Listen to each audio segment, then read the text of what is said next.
মূলত PPR পেস্টিডেস patties রুমিন্যান্ট মানে এই যে পাকস্থলী স্টোমাকের প্রদাহজনিত কারণে এর সূত্রপাত হয়।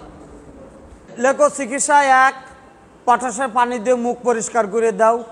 দিয়ে প্রথম মুখটা ধুয়ে দিলে, দেওয়ার পরে এরপর তুমি সোয়াগা মধু একসঙ্গে করে দিলা। হ্যাঁ, তবে পটাশটাই তোমরা ব্যবহার করো, ঠিক আছে? পটাশ ছাড়া অন্য কোনো না। পটাশের পানি যদি সামান্যতম খেয়েও ফেলে, আমরা মাছের পুকুরে পটাশ দেই না, লেয়ার ফার্মে অনেক সময় আমরা সামান্য পটাশ পানির সঙ্গে মিশিয়ে আমরা দেই। এটা ভুল ধারণা তোমার। কিন্তু অন্য অন্য যে জীবাণুনাশকগুলো আছে, ওই যে মাইক্রোনিল, ভাইরোসিড, এইগুলো মুখে ওয়াশ করা সমীচীন হবে না, না করাই উত্তম। পটাশটা আমরা অ্যাভেলেবেল পাচ্ছি, তাহলে 1 নম্বর কি পটাশ দিয়ে মুখটা কি ধুয়ে ফেললা। এবার 2 নম্বর ট্রিটমেন্ট, দ্বিতীয় পর্যায়ে রোধ করার জন্য নিচের ইনজেকশন পরপর 5 দিন প্রয়োগ করতে হবে মাংসে। যেটা পছন্দ হয় সেটা দিবা। 2 নম্বরে 3টা মেডিসিনের নাম লিখলাম, যে কোনো একটা। এখন 3 নাম্বার দেখো। হ্যাঁ, 3 নাম্বারটা দেখো, হিস্টাভেট অবলিক রেনাসিন, যে কোনো অ্যান্টিহিস্টামিন। দেখো চিকিৎসা 4, দেখো ডায়রিয়া নিয়ন্ত্রণ করার জন্য কিসের যে কোনো একটি বোলাস, এভাবে 3 দিন খাওয়াতে হবে। তার মানে কি সকালে অর্ধেক আর সন্ধ্যার দিকে অর্ধেক। এই 4 নম্বর ট্রিটমেন্টটা কিসের জন্য? ওই যে লক্ষণে যাও, প্রথমে গুটি গুটি, পরে গোবরের মতো, পরবর্তীতে চরম ডায়রিয়া। এই ডায়রিয়াটা নিয়ন্ত্রণ করার জন্য বা প্রতিরোধ করার জন্য আমরা কি ওষুধ ব্যবহার করব? লেখো সালফা 3 লেখো,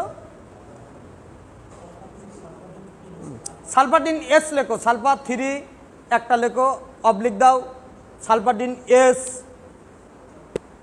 আমার ঠোঁটের দিকে তাকাও, স্ট্রেপ্টোসালফা এস। কি বলবো, আদরের প্রশিক্ষণার্থী ভাই এবং বোনেরা, একটা প্রশ্ন করি, সব রেডি থাকো।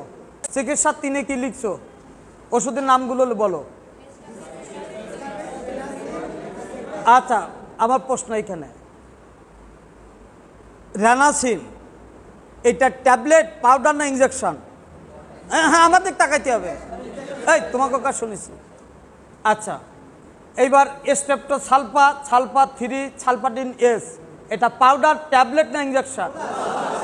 হ্যাঁ, বোলাস। ট্যাবলেট কাকে বলি আমরা?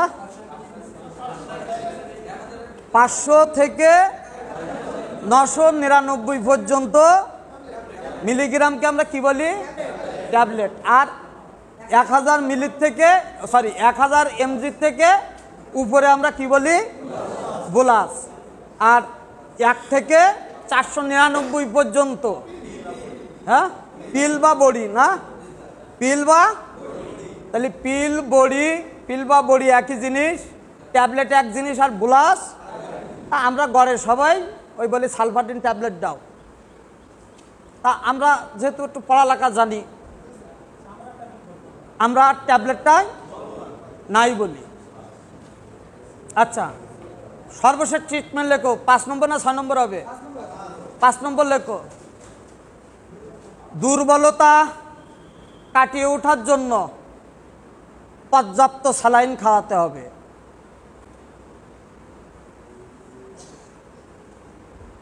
দুর্বলতা কাটিয়ে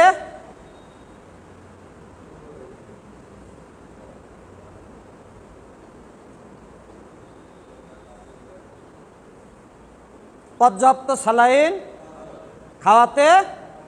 তোমরা কি ওসালাইন খাওয়াবা? কি এসএফসির ওসালাইন খাওয়াবা? ভেট স্যালাইন, ওই যে গ্লুকোলাইট, ইলেকট্রোলাইট, ইলাইট, ওরালাইট, টর্চলাইট না, টর্চলাইট আবার না। মূলত পিপিআর পেস্টিডেস পেটিস রুমিন্যান্ট মানে এই যে পাকস্থলী স্টোমাকের প্রদাহজনিত কারণে এর সূত্রপাত হয়।